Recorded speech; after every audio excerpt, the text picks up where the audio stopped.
खर्चा कुली होई बर्बाद भतारे होली के बाद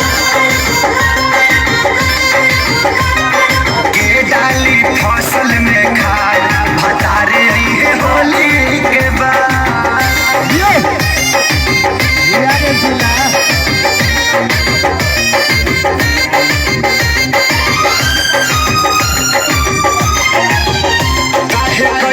गवना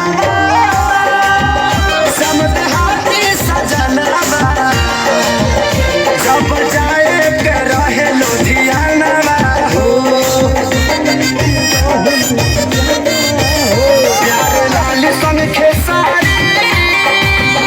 सभे गयो ससुरारी सोनू में हर के माने ला कहाना घरे आजाद भतारे